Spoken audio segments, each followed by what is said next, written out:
Hello students, companies amendment act 2015 के amendments को और आगे डिस्कस करते हैं। लास्ट वीडियो में कुछ अमेंडमेंट मैंने आपके साथ डिस्कस किए थे और इसके अलावा कौन कौन से अमेंडमेंट्स आए हैं आज हम लोग बात करने वाले हैं।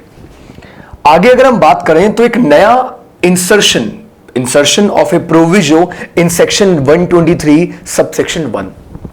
अगर आप मुझसे ये पूछेंगे कि प्रोविजो का मतलब क्या होता है, तो प्रोविजो मींस प्रोवाइडेड दैट, और कंपनीज एक्ट 2013 में प्रोविजो को एक्सप्लेनेशन की फॉर्म में भी यूज किया गया है। तो यहां जो प्रोविजो एक नया ऐड किया गया सेक्शन 123 में, 123 सेक्शन किस बारे में है? Section 123 is about dividend, declaration of dividend के बारे में ये सेक्शन है। और इसमें यह प्रोविजन आया है that no company shall declare dividend, कोई भी कंपनी डिविडेंड डिक्लेयर नहीं करेगी unless carried over losses and depreciation not provided in previous year और years are set off against the profit for the current year. यानी कि company को current year में जो प्रॉफिट हुआ है उससे कंपनी को क्या करना पड़ेगा? लॉसेस और डेप्रिसिएशन को सेट ऑफ करना पड़ेगा। करंट ईयर के प्रॉफिट से लास्ट ईयर में अगर जो कंपनी को लॉसेस हुए हैं और जो कंपनी को डेप्रिसिएशन का प्रोविजन था, जितना डेप्रिसिएशन हुआ और जितने लॉसेस हुए उसके लिए पहले कंपनी को करंट ईयर के प्रॉफिट से सेट ऑफ करना पड़ेगा। उसके बाद कंपनी चाहे तो डिविडेंड डिक्लेयर कर सकती है। इन दोनों के बिना, यानी कि पास्ट ईयर लॉसेस और डेप्रिसिएशन के बिना कंपनी डिविडेंड डिक्लेयर नहीं कर सकती। आगे बढ़ते हैं। एक क्लैरिफिकेशन आया है on functions of audit committee, section 177 subsection 4। इसमें क्या लिखा हुआ है? इसमें यह प्रोविजन है, it is about related party transaction. I am very sure कि आप लोगों को पूरी तरीके से पता है कि रिलेटेड पार्टी ट्रांजैक्शन का मीनिंग क्या होता है। कंपनीज एक्ट का बहुत इंपॉर्टेंट टॉपिक है और इसका सेक्शन 177 सबसेक्शन 4 में एक नया प्रोविजो ऐड हुआ है और इस प्रोविजन ने कहा है दैट ऑडिट कमेटी, अब ये ऑडिट कमेटी क्या होती है?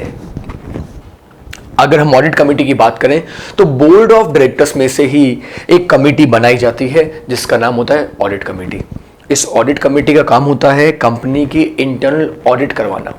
इस ऑडिट कमेटी का एक फंक्शन है इस बात को इंश्योर करना कि कंपनी में कोई फ्रॉड ना हो रहा हो।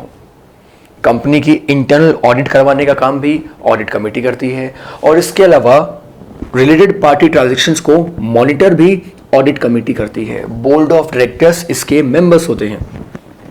So it enables the audit committee to make omnibus approval for related party transaction proposed to be entered by the company. तो ये अप्रूवल देने की जो अथॉरिटी है ये किसको मिल गई है? ये ऑडिट कमेटी को मिल गई है। इसके अलावा एक प्रोविजन जो आया है वो सेक्शन 185 सबसेक्शन 1 में आया है। सेक्शन 185 की अगर मैं बात करूं तो section 185 is about loans to directors. 185 is also about कि अगर लोन दिया है, सिक्योरिटी दी है या गारंटी दी है तो इसमें एक एग्जेम्पशन मिल गई है। एग्जेम्पशन ये मिली है कि अगर कोई कंपनी लोन, गारंटी या सिक्योरिटी देती है किसको? होली ओन्ड सब्सिडरी कंपनी को, जिसका प्रोविजन 185 सबसेक्शन 1 में है। तो इन दैट केस, और अगर वो सब्सिडरी कंपनी उसको, यानी कि जो लोन का अमाउंट मिला है, अगर उसे वो अपने प्रिंसिपल बिजनेस के लिए यूज करे, जो सब्सिडरी कंपनी का मेन बिजनेस है, अगर उस बिजनेस के लिए होल्डिंग कंपनी से मिला हुआ लोन या होल्डिंग कंपनी से मिली हुई गारंटी जिसकी वजह से उसे लोन मिला या सिक्योरिटी का इस्तेमाल अगर सब्सिडरी कंपनी अपने प्रिंसिपल बिजनेस के लिए करेगी, तो इन दैट केस सेक्शन 185 के प्रोविजन उस कंपनी पे एप्लीकेबल नहीं होंगे। तो सेक्शन 185 के प्रोविजन से सब्सिडरी कंपनी को एग्जेम्प्ट कर दिया गया है। सब्सिडरी कंपनी, लेकिन दो बातें हमें याद रखनी है कि प्रिंसिपल बिजनेस के लिए उसे यूज किया जाए and that should be A wholly owned subsidiary of any company. तो ये मैंने आपके साथ कुछ 3 अमेंडमेंट्स डिस्कस किए जो कि कंपनीज अमेंडमेंट एक्ट 2015 में आए हैं।